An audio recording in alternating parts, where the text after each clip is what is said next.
It's official, wildfire season is here. And if you have ever sipped a wine that tasted oddly ashy, burnt, or even medicinal, you've probably met smoke taint. Join me as we unpack everything we know about this wine phenomenon.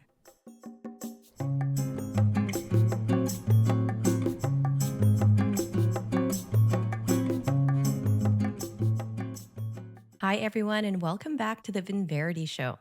I'm Corky, your certified wine expert, and today we're talking about a topic that's both modern and ancient: how wildfire smoke can sneak its way into your glass of wine. It's really important to note that not all smoky notes are from smoke taint. For example, Syrah is well known for having a smoky character, but that's a larger discussion for another day. Smoke taint caused by wildfires is a complex and interesting issue that researchers are still deciphering. The trouble is, smoke taint isn't just a surface issue.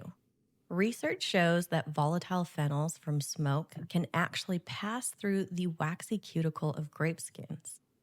Once inside, they bind with grape sugars to form what we call glycosides.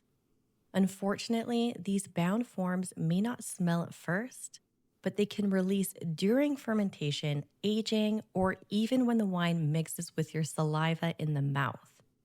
So the problem is often invisible until it's too late. Studies from Australia, California, and Canada have all shown that the timing of smoke exposure really matters. Grapes are most vulnerable between veraison and harvest.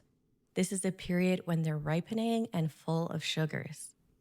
A study in Western Australia has found that just 30 minutes of heavy smoke exposure can cause smoke taint. So, this means that just a single bad afternoon during harvest could impact an entire vintage. One of the mysteries researchers are still untangling is whether varietal susceptibility is a thing. There are some studies that have suggested that Sangiovese is highly sensitive, where others have shown that Cabernet Sauvignon, despite its thick skin, can also be very susceptible. So far, the conclusion that the degree of smoke taint depends on many factors, including variety, region, the composition of the smoke, and the length of exposure. So it's really not a one size fits all scenario. So, how do winemakers know if they have a smoke taint problem?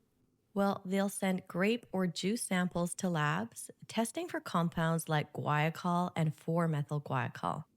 But the tricky part is that these compounds exist naturally at low levels in many wines, and oak barrels can raise these levels even higher. So, a lab report might not give a simple yes or no. Often, winemakers won't really know until the wine is in barrel or bottle, and worse, sometimes when it's in the consumer's glass. So, what can winemakers do about this problem?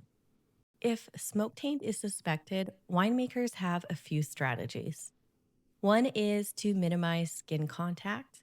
This is why white wines, which most commonly ferment off their skins, are much less affected by smoke taint. They can use fining agents like activated carbon to strip out some volatile phenols. They could apply reverse osmosis or solid phase extraction, though these have been known to strip out complexity along with the smoke taint, so it's really not an ideal way. They can also choose yeast strains that promote fruitiness, which can help mask the smokiness. Avoiding oak chips and tannin powders is a good idea since they can exaggerate smoky flavors. They can also blend tainted wine with unaffected batches if they have this available. Or, the hardest of all, they do sometimes have to choose to just write off the vintage entirely. Now, let's go over some key insights brought to us by a 2018 study from the BC Wine Grape Council. Ash on grapes does not guarantee smoke taint, and not having ash on grapes doesn't mean you're safe. Washing grapes after smoke exposure doesn't help. Testing can be done right after smoke events. You don't have to wait until harvest. Smoke taint doesn't carry over year to year. Vines don't remember last season's smoke. And the effects are regional. The same smoke might taint grapes one way in California and differently in British Columbia. So, what do we know for sure? Smoke taint is complex, unpredictable, and incredibly hard to manage. For winemakers, it's both a scientific challenge and an emotional one. Imagine watching a full year of work go up in smoke. For wine drinkers, the lesson is simple. If you come across a smoky note in your glass, know that there's a whole story behind it. From vineyard timing to grape chemistry to winemaker choices, smoke taint is one of the most fascinating and heartbreaking phenomena in wine. Thank you so much for joining me again today on the VINVERITY Show. Please make sure you subscribe and like and share this video with your wine-loving friends. And make sure you join us next time where we discuss the myths and truths of whether wine is healthy or not.